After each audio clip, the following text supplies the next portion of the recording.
দুটো ভুট্টা দেবে তো। হ্যাঁ দিচ্ছি। আরে ভাই আমিও তো আছি। আচ্ছা তাহলে তুমি 3টে করে দিও।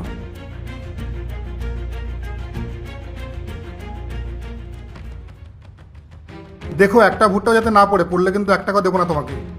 না না জ্বলবে না, আমি এক্ষুনি দিচ্ছি। ঠিক আছে।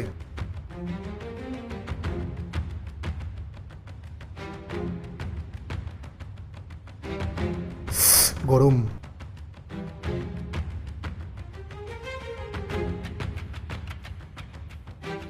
60 টাকা হয়েছে আপনাদের।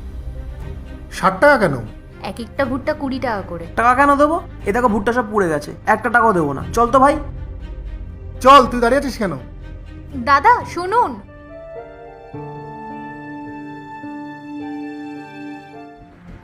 একটা ভুট্টা দাও তো। দিচ্ছি।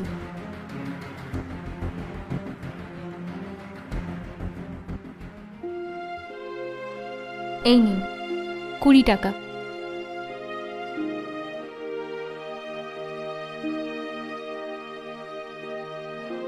দাদা 20 টাকা হয়েছে। আজকের 20 টাকা আর গতকালের 60 টাকা, আর বাকি 20 টাকাটা তুমি রেখে দিও।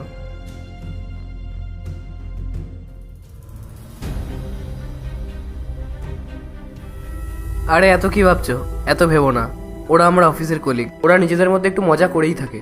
তবে তোমার সাথে ওরা মজাটা করে ঠিক করেনি। মজা? তুমি কি ভুট্টাই বিক্রি করো?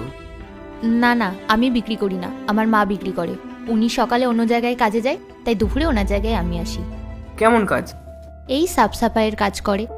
একার কামায় তো আর ঘর চলে না, তাই ওনার জায়গায় আমি আসি। কিন্তু এখানে বিক্রি হয় না, বেশিরভাগ মানুষ এখানে আসেই না। তুমি কি অন্য কোথাও দোকান খুলতে চাও? দোকান?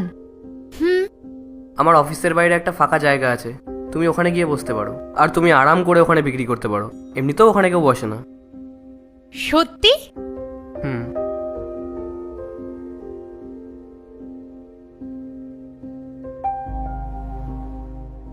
ম্যাম, অফিসের বাইরের শেল্টারটা তো খালিই পড়ে আছে, যদি ওটা কারোর কাজে আসে তাহলে তো সেটা বেশ ভালোই হয়। কথাটা তো তুমি ভালোই বলেছো। আর এমনিতেও অফিসের স্টাফরা টিফিন টাইমে চা স্ন্যাক্স খেতে বাইরে যায়। যদি এরকম হয় তাহলে কাউকে বাইরেই যেতে হবে না, আর সবাই অফিসে টাইমটাও বেশি দিতে পারবে। আইডিয়াটা বেশ ভালো। Thank you ma'am, thank you so much. কেমন চলছে দোকান? আরে আপনি? খুব ভালো চলছে দোকান। আমার মা ভুট্টা বেচতো। পার্ট 2 দেখতে সাবস্ক্রাইব করো ভেলকু 78M।